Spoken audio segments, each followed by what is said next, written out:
Hello, welcome to the channel. Subscribe, leave a like, and don't forget to write a comment. Enjoy watching.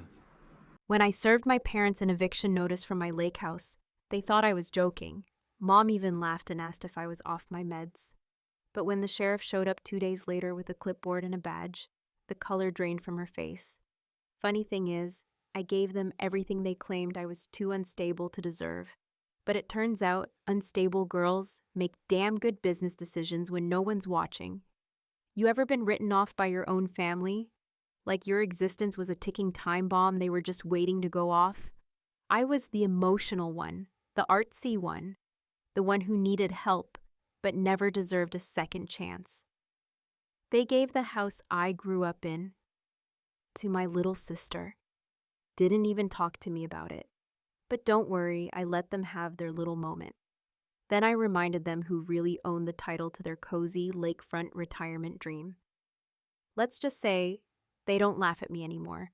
There's a particular kind of silence that follows you after someone decides you're broken. Not the kind of silence that brings peace or calm, but the thick, sticky silence of being excluded from every real conversation, every family meeting, every serious moment. Because somewhere along the line, they decided you were too delicate to handle the truth. That's what I grew up with. Not outright hatred, not even cruelty in the usual sense. Just a steady, suffocating undercurrent of being tiptoed around like a cracked vase everyone expects to shatter if you breathe too hard near it. And the worst part? For a while, I started to believe it myself. I was 21 the first time I had a full-blown panic attack. The kind that makes your arms go numb and your vision tunnel until you're on the floor thinking you're about to die.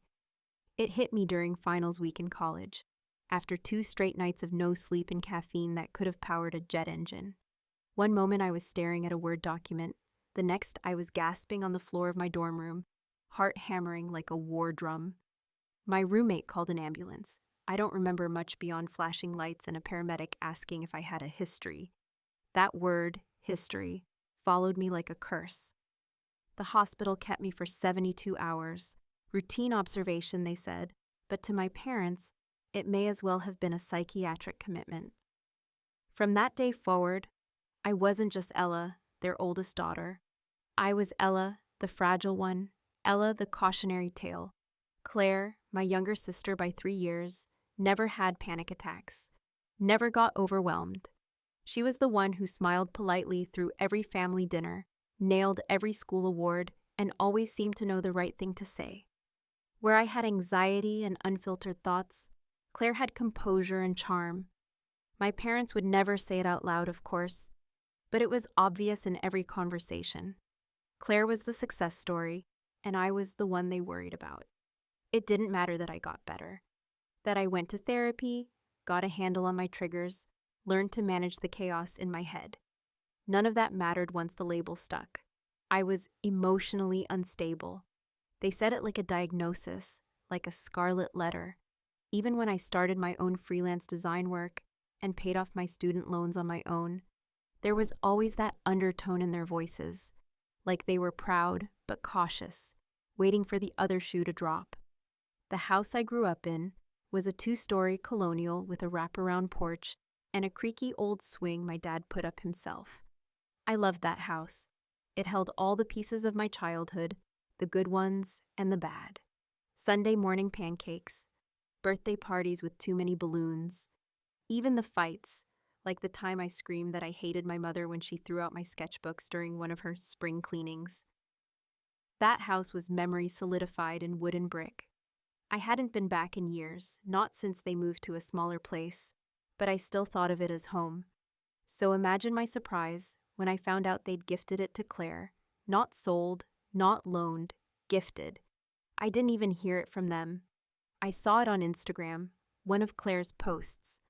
A casual caption about starting a new chapter, followed by a series of filtered photos of her and her husband smiling in front of the old porch, holding a key between them like a goddamn Hallmark ad. My chest tightened. Not in that panic attack way, but in a slower, colder way. The kind of ache that sits behind your ribs like a lump of frozen lead. I stared at that photo for a long time. Then I checked the property records, because I had to be wrong. Surely this was a misunderstanding, a temporary arrangement. But there it was, plain as day, transferred title, no purchase price, just handed over. When I called my mom, she acted like it was no big deal. "We just thought Claire could use a real place to raise a family," she said, her voice light, as if we were talking about giving away old furniture. "You don't even live in the state anymore, Ella. And with your lifestyle, it's not like you'd want the responsibility of property ownership." I swallowed hard, already regretting the call, but I asked anyway. "Why didn't you at least talk to me about it first?" There was a pause, then a sigh. "Because, sweetheart, we didn't want to stress you out. You have enough on your plate." Enough on my plate. Like I was a charity case, one emotional rainstorm away from a breakdown. I bit down on the urge to scream and ended the call with something vague and polite. Then I sat in silence for a long time, watching that stupid photo of Claire in her new house, trying to remember a time when I was more than a liability to the people who raised me. I didn't sleep that night. But by morning, something had shifted. I wasn't crying. I wasn't spiraling. I was calm, coldly, frighteningly calm. I opened my laptop, found an old contact from my college days, and sent a message. "Hey, do you still know how to register a holding company under someone else's name?" I didn't have a plan yet. Not exactly, but I knew one thing with absolute clarity. If they thought I was too unstable to inherit anything, they were about to find out just how stable I could be when I had a reason. It's a strange feeling, building something that no one knows about, especially when the people closest to you believe with their whole hearts that you're incapable of building anything at all, as if their doubt was cemented in truth rather than rooted in convenience or ignorance. In the months after I found out about the house, my house, or at least the one that used to be, I went silent. I didn't confront Claire again, didn't call my parents back, didn't even mention it to friends or therapists. I let the fury cool into something colder, harder, more precise. While they carried on living their neat, curated version of family, I buried myself in work, in learning, in the kind of quiet ambition that doesn't beg for applause. It simply builds, brick by brick, until one day you look around and realize you're standing in a tower so tall that the people who doubted you can't even see the top. I had started a digital wellness brand about 2 years earlier, not one of those fake juice cleanse, yoga influencer things, but something real, something people were starving for without even knowing it. It began with a single ebook about managing chronic anxiety without falling into the over-medicated spiral that so many of us, including myself, knew too well. From there came video content, subscription plans, guided courses, a few social media clips that went mildly viral, and then, almost overnight, a major fitness influencer reposted one of my sleep training modules to her 3 million followers. Sales exploded. My email list grew faster than I could hire people to handle it. Within 6 months, I had passive income that surpassed anything I'd made in the corporate design gigs I'd been freelancing on the side. Within a year, I was making what my parents had once called fantasy numbers, the kind of money they always assumed was out of reach for someone like me. But I didn't celebrate. I didn't post about it, didn't send a group text, didn't offer proof. It was better this way, quiet power, invisible leverage, and it gave me options, which is what led me, eventually, to the lake. The property was tucked about 45 minutes outside the city, perched on a sloping hill that overlooked a private lake so still it could have been a painting. The house itself wasn't flashy. 3 bedrooms, vaulted ceilings, big windows, and a deck that caught the sunset like something out of a brochure. It had belonged to an elderly couple who had passed away within months of each other. No kids, no heirs, just a dusty trust and a realtor desperate to unload it. I bought it through a shell company, one of 3 I quietly set up with the help of an old law school friend who now specialized in asset protection and anonymity. Everything was legal, everything was clean, and everything was hidden. I didn't want them to know I owned anything, not yet. It wasn't time. 3 months after I signed the papers, I heard from my mother, completely out of the blue. She said they were downsizing again, this time to something a little more peaceful, closer to water, she said, for Dad's joints and your sister's kids to visit in the summer. I nearly laughed at the convenience of it all. Turns out, the shell company I'd used to purchase the lake house was also renting properties to long-term tenants through a local agency I now had partial ownership of. One of the agents had casually mentioned the lakefront spot to my parents. They fell in love with it during the walkthrough. I didn't even need to intervene. The universe handed it to me, so I let them move in. And yes, they paid rent, below market, of course, because the agent gave them a family and friends discount that I authorized without them ever knowing. They believed the house belonged to a faceless corporate investment group. They signed the lease with hands that still saw me as helpless. They hung wind chimes and strung lights across the back deck and told their friends they'd found paradise. And every time I visited, because of course, they invited me for the occasional Sunday dinner now that they had the perfect new setting. I sat on the patio sipping cheap wine while my mother talked about how peaceful life had become and how glad she was that Claire had the old place.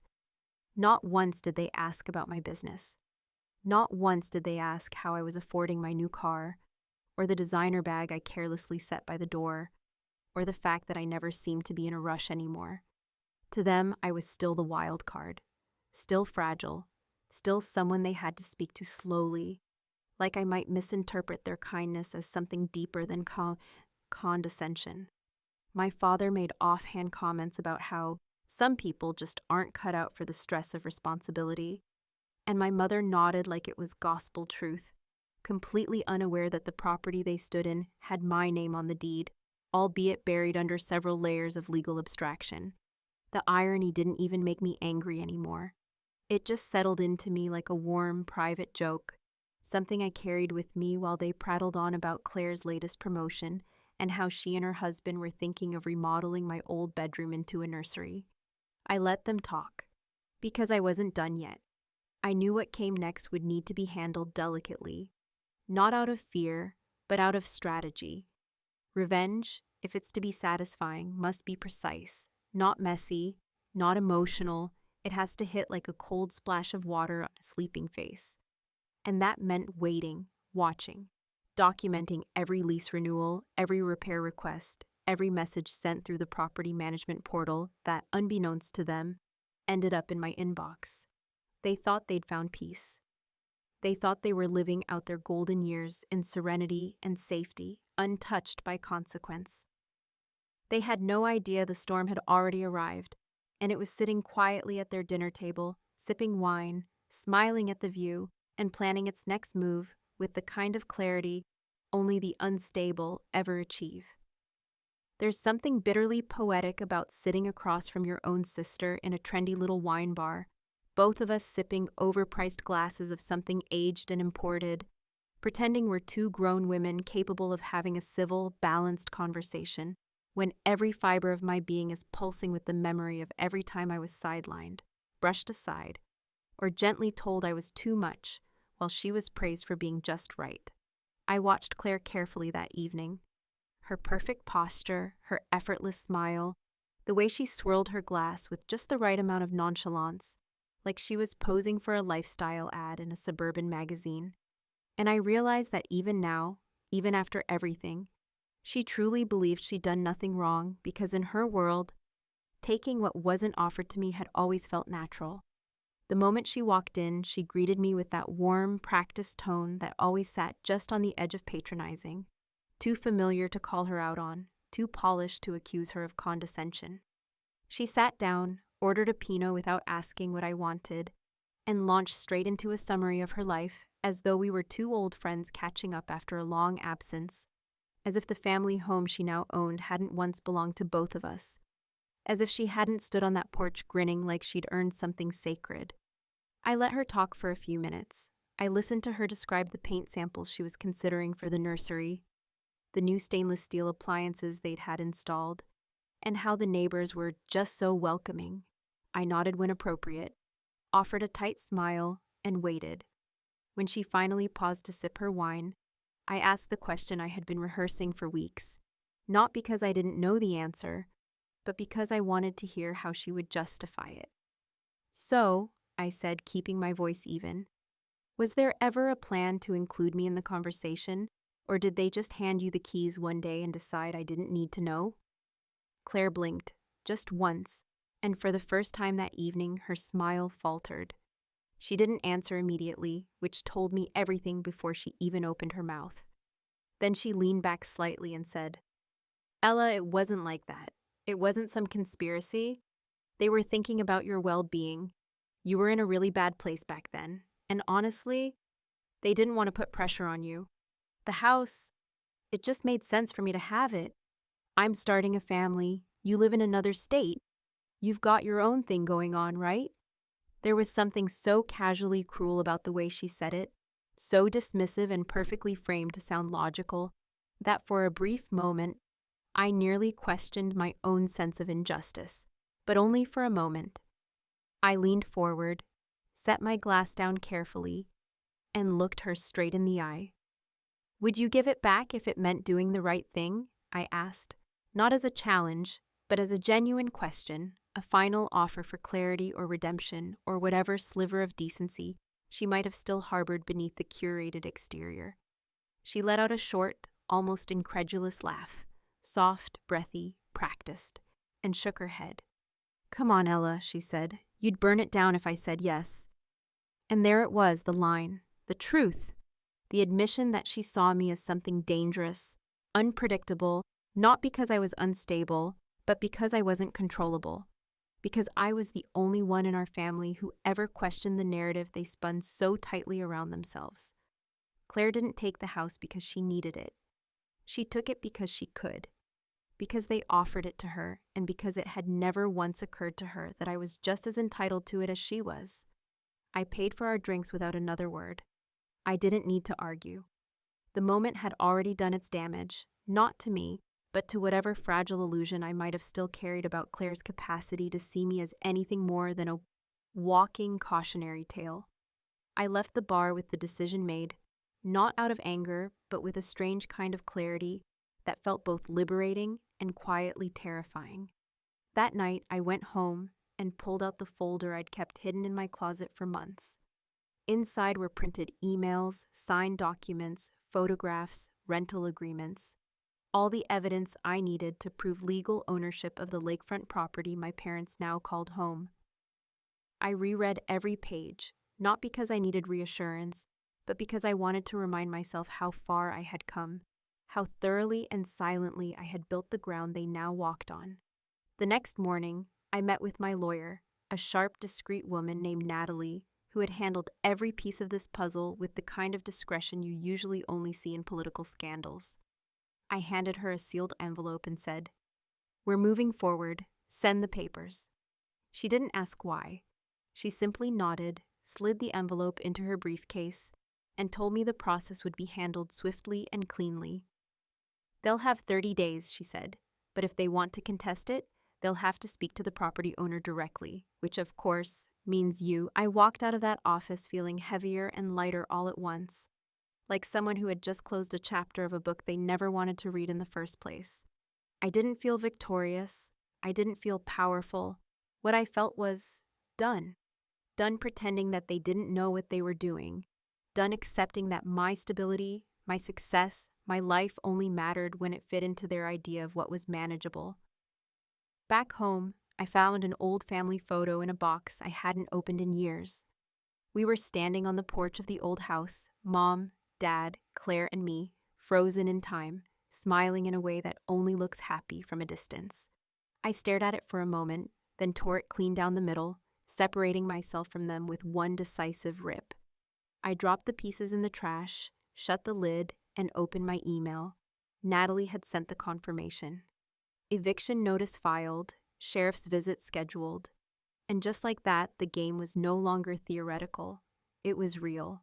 There are moments in life when everything slows down, not in the poetic, movie scene way, where time feels suspended with beauty and clarity, but in that razor-sharp kind of stillness that precedes impact, like the air right before a storm splits the sky or the hollow silence just before a car crash, when you know, beyond doubt, that something irreversible is about to happen, and no one involved is ready for it, no matter how many signs they've ignored. That's what it felt like pulling up the long gravel drive to the lake house that morning, the tires crunching beneath me like bones breaking under weight, the air heavy with the kind of tension you could almost chew, and the sun mocking me with its warmth, as if the day hadn't been constructed for confrontation. I had chosen not to knock on the door myself, not because I was afraid or uncertain, but because this moment wasn't meant to be about personal drama or tearful explanations.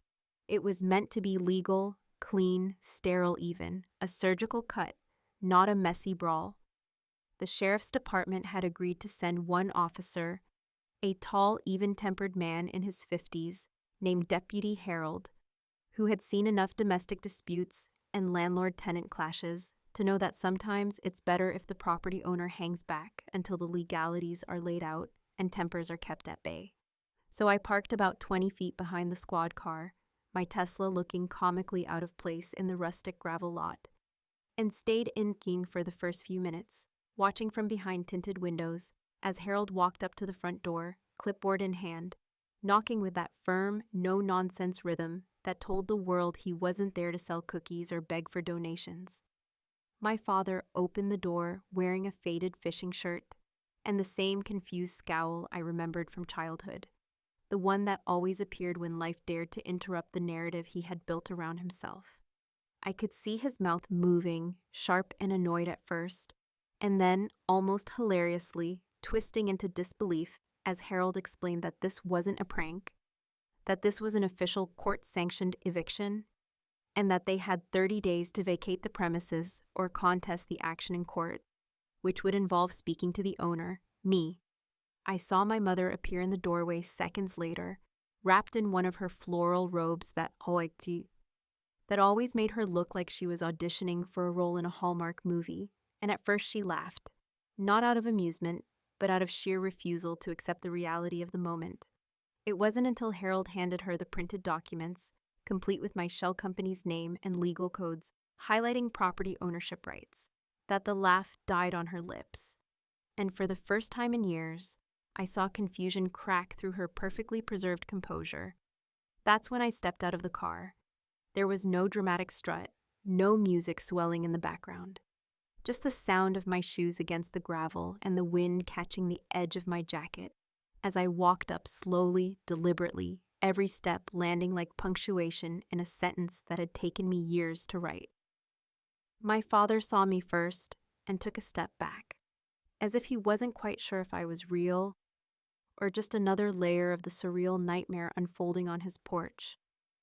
My mother's mouth dropped open slightly, and for once she was speechless, which, if you knew my mother, was a historic event in itself. Claire arrived moments later, speeding into the driveway in her Range Rover, like the protagonist of a suburban soap opera, throwing the car in park before the tires even stopped rolling. She leapt out, hair windblown and eyes already full of fire, stomping toward me like she was about to save the world from an act of villainy. "What the hell are you doing, Ella?" she hissed, her voice low and sharp, like a knife sliding out of a drawer. I didn't flinch. I didn't even raise my voice. I simply looked at her, calm and still and completely in control, and said, "Reminding you all who actually owns this house." Claire scoffed, turned to Harold with the full confidence of someone who believed the world still revolved around her and said, "You can't just do this. She's unstable. She's been diagnosed." It was in that moment when she said the word unstable like it was a slur, like it was her trump card, that I felt the last string between us snap. I took one step closer, meeting her eye not with rage, but with an almost surgical precision, and replied, "Then maybe you should ask yourselves why an unstable woman was smart enough to legally purchase the home you're living in and patient enough to wait while you danced around in ignorance." Harold, bless his detached professionalism, cut in before Claire could throw another fit, explaining again that all proper procedures had been followed and that the 30-day notice was effective immediately. If they had questions or objections, they were welcome to pursue legal action. But until then, they needed to start preparing to vacate. My father tried to speak next, his voice uncertain, like a man used to being obeyed but now discovering his audience had left the building. "Ella, sweetheart, what do you want from us?" he asked, the words stumbling out like he had rehearsed 1,000 other versions but never this one. I didn't answer immediately. I let the silence stretch, let the question hang in the air, like smoke curling from a match. And then I said the only truth I had left to offer. "I wanted to matter, but now, I just want you gone." The wind picked up as I turned back toward the car, my coat catching in it, the sun behind me casting long shadows across the porch where my family stood frozen. No longer sure of their place in the story, I didn't look back. There was nothing left to see. I had rewritten the script. And for the first time in my life, I wasn't playing the part they gave me. I was the one holding the pen. There's a peculiar kind of quiet that settles in a house once it's been emptied of the people who used to believe they owned it. A quiet that isn't just the absence of noise, but something more layered, more haunted, like the walls themselves are holding their breath, unsure of what version of the future they're supposed to embrace now that the past has been forcibly removed. I walked through the lake house slowly, every footstep echoing with a subtle finality that I hadn't anticipated. A stillness that wasn't victory, and certainly wasn't peace. It was something harder to name, a sort of emotional aftershock that lingered even after the last box was carried out and the door clicked shut behind them for the last time. The living room still smelled faintly of my mother's lavender diffuser, clinging stubbornly to the air, as if even the scent couldn't accept that she wouldn't be coming back. The back deck, where my father used to sit with a beer and complain about politics he didn't understand, now stood empty under the late afternoon sun, the wooden chairs already gathering dust, their cushions still bearing the faint indentation of use. And in the kitchen, the room where so many passive-aggressive family dinners had taken place, I stood at the marble island, fingers trailing the cool surface, remembering how many times I'd been invited here with a smile that meant nothing, a gesture that was always more about performance than actual inclusion. They never saw me. They saw an obligation, a delicate problem to be managed. Someone whose success would always be treated like a surprise party no one wanted to attend. But now they were gone. The 30-day window had passed without contest. They hadn't even tried to fight it. Maybe because deep down they knew the fight would have required them to admit what they had done, what they had always done, which was rewrite the family history in such a way that I was always the unstable daughter, the one who needed to be handled, hidden, and hushed, while Claire was elevated, celebrated, and chosen, over and over again. My parents didn't just pick favorites. They built an entire narrative around the idea that I was less capable, less worthy, less deserving, not because it was true, but because it made their decisions easier to justify. Claire hadn't spoken to me since the day of the eviction. She had left one voicemail, half drunken in tone, full of slurred righteousness and simmering resentment, telling me I would regret what I'd done. I deleted it without listening to the end. My mother had written a letter, neatly folded, sealed in a pastel envelope, left behind on the mantel like some tragic token from a war widow. I didn't open it either. I didn't need their explanations or apologies, or guilt-soaked manipulations dressed up as sentimentality. I knew what they would say, or worse, what they wouldn't. They would pretend they didn't understand why I had done it, why I had gone so far, because in their minds, their intentions had always been pure, their favoritism simply pragmatism, their betrayal nothing more than a misjudgment. They would never admit that they had chosen convenience over fairness, and that they had sacrificed our relationship on the altar of control and predictability. So instead, I did something that shocked even me. I rented the house out. Not to tourists or vacationers, not through some slick luxury rental platform, but to a retired couple who had spent over 20 years in the foster care system, raising children who weren't theirs, and giving homes to kids who had never had one. They weren't wealthy, they weren't flashy, but they were kind in a way that made you believe in something again. I met them once, just briefly, and when the woman looked at the view of the lake and said, "I've never felt peace like this," I nodded and handed her the keys. They deserved peace more than my parents ever had. People talk a lot about revenge like it's this fiery, dramatic moment, screaming, shouting, chaos. But the real revenge, the kind that stings the most, is quiet, deliberate, and impossible to undo. It's not about yelling in someone's face. It's about watching them slowly realize they've lost something they can never get back. Not just the house, but the illusion of being right.